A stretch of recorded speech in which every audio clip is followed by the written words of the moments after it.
Um, Hi guys. Welcome to.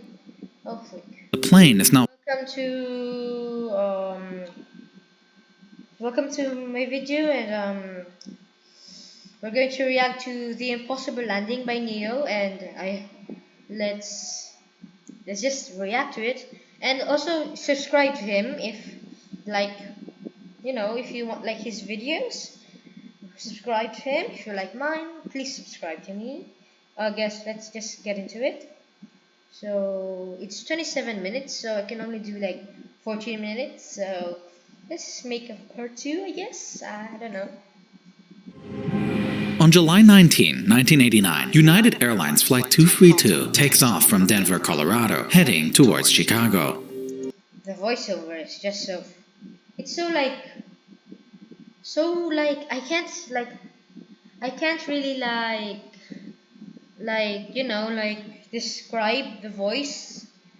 You get what I mean. It's been nearly an hour since departure, and the plane is now flying over Iowa with a sunny, clear sky and relatively no turbulence. By all accounts, it's a routine flight with two very experienced pilots and one flight engineer in the cockpit. The plane is on autopilot and is now doing a turn towards a heading of 95 degrees. But then, suddenly, with a violent jolt, everything changes. What exploded though? Like the tail? I think the tail exploded. The plane is a DC-10, and it is outfitted with 3 engines, one underneath each wing, and a third at the base of the tail fin At first I thought it was the Boeing 727.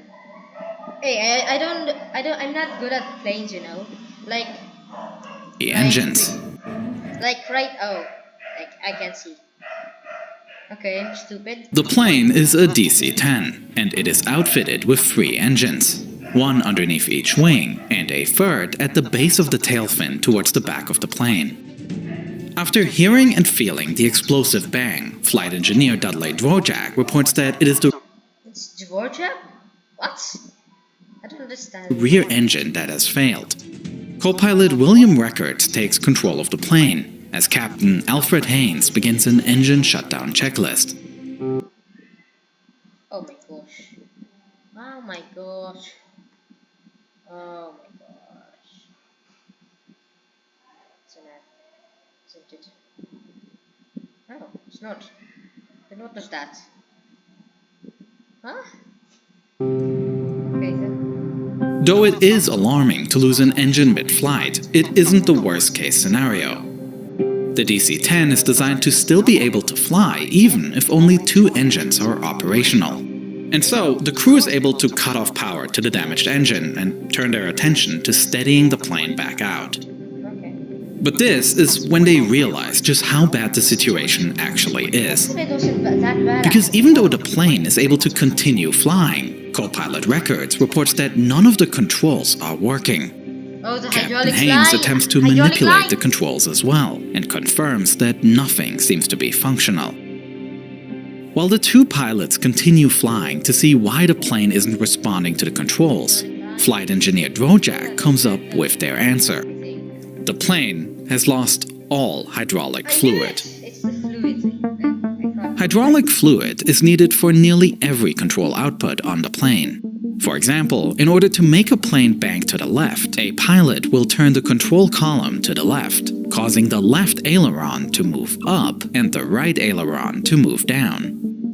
The hydraulic fluid is a pressurized liquid that allows these ailerons to move up and down once the control column is moved. If there's no fluid, there's no pressure that forces this movement, no matter how hard the control column is turned left or right. Now, because hydraulic pressure is so vital to flying a plane, there are actually 3 separate hydraulic lines that run through a DC-10. These hydraulic systems are independent from one another, so that if one should fail, there are 2 others that can continue providing hydraulic power. It's all close together. There is no procedure to follow should all 3 fail, because the likelihood of this happening was thought to be 1 in a billion, virtually impossible. Nothing is impossible. You don't know what an AI work management platform is? Yikes. Here's 3 new AI By the way, did it? And with no hydraulic fluid left, the plane begins banking to the right. If this continues, the plane is in danger of fully rolling over. A situation that there's no recovering from. Flight 232 will crash. Thinking quickly, Captain Haynes realizes that even without hydraulic fluid, they still have at least one control that they can manipulate: the engine throttles. By decreasing the power to the left engine, Haynes is able to slowly level the plane back out. And with the immediate danger addressed, the crew can now turn their attention to the bigger issue. They have no way to fly this plane. Now, what the flight crew don't realize is that even though all three hydraulic lines run separately, there is one section in the back of the plane where they come within close proximity, near the rear engine. Later investigations will reveal that within the engine, a fan disc had been produced using metal that was not completely pure. And this manufacturing defect went unnoticed.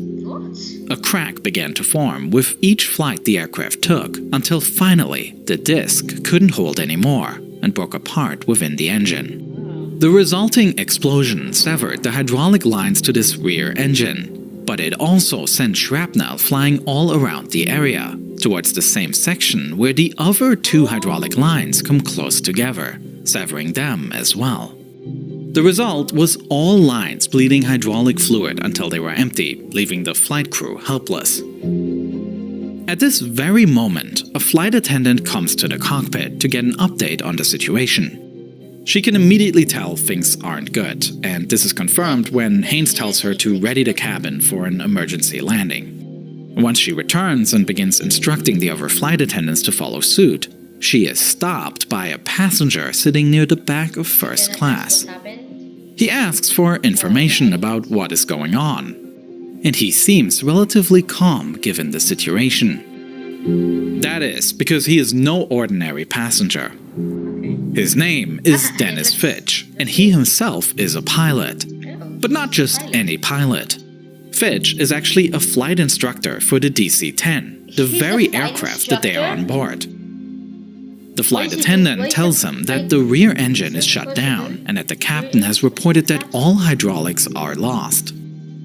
Fitch can't believe what he's hearing, as he knows this aircraft in and out and understands just how unlikely that could be. And yet, if it is true, he also knows that they are almost certainly doomed, because he has studied a previous flight that has had this exact same problem.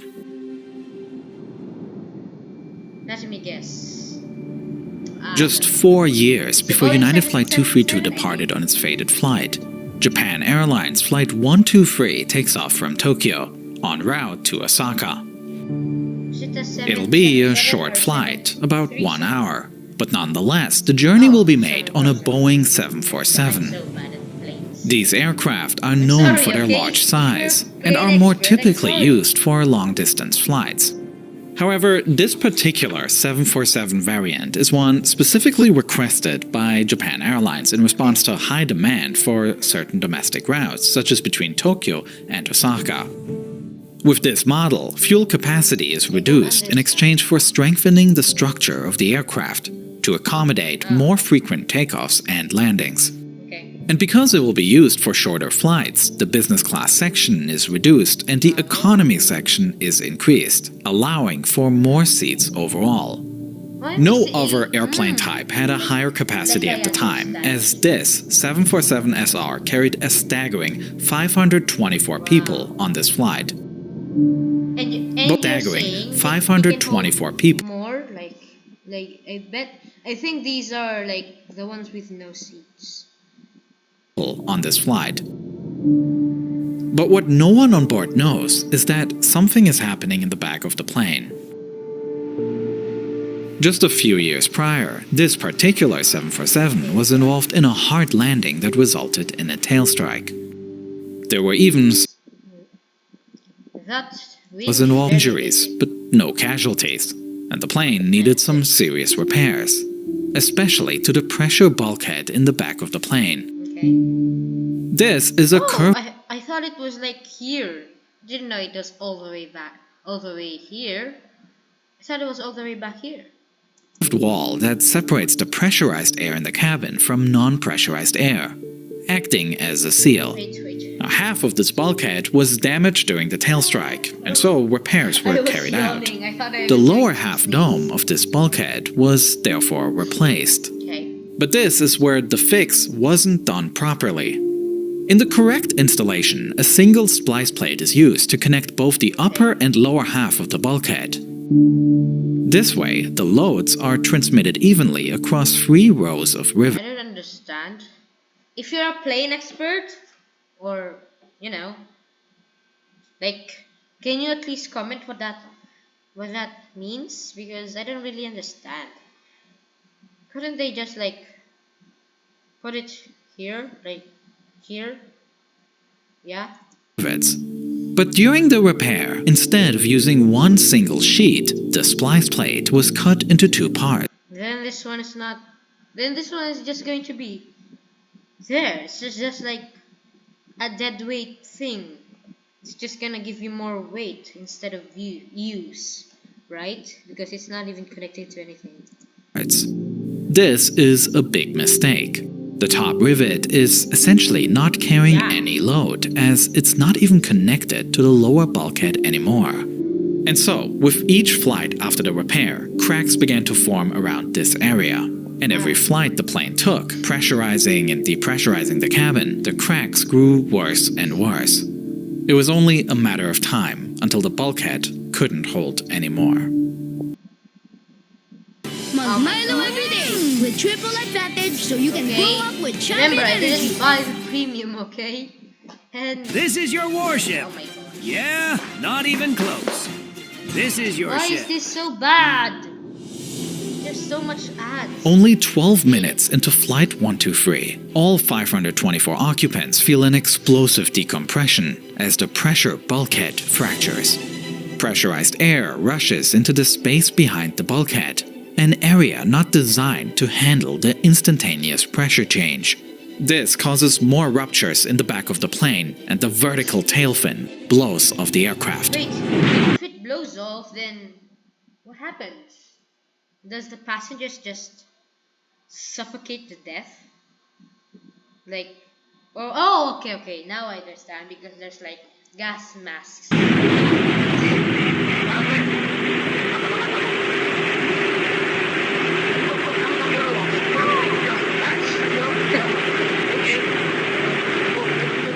The explosion is so sudden that everything takes place in less than half a second, and oxygen masks drop as the cabin becomes depressurized.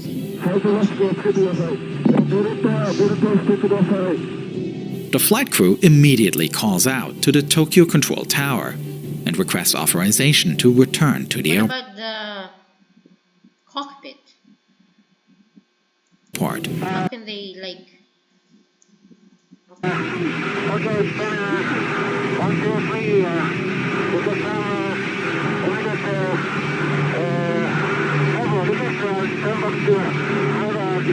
Why are you so stuck? Permission is granted, though now the crew realizes a problem. Because just like United Flight 232's What do you mean you're going to? I thought you were going here. Like this is like literally. Like this is literally like farther. Like I thought you were going here. Isn't this supposed to be like closer? Why would you like? Ah. If this wasn't the one, then you could have emergency landed here. This, I think, this seems to be way closer, right? So now, the 232, all hydraulic lines have been severed in the explosion caused by shrapnel flying out in the section where the lines come close. I guess I don't really have much time anymore. I guess goodbye guys, and I hope you have a nice day. Goodbye.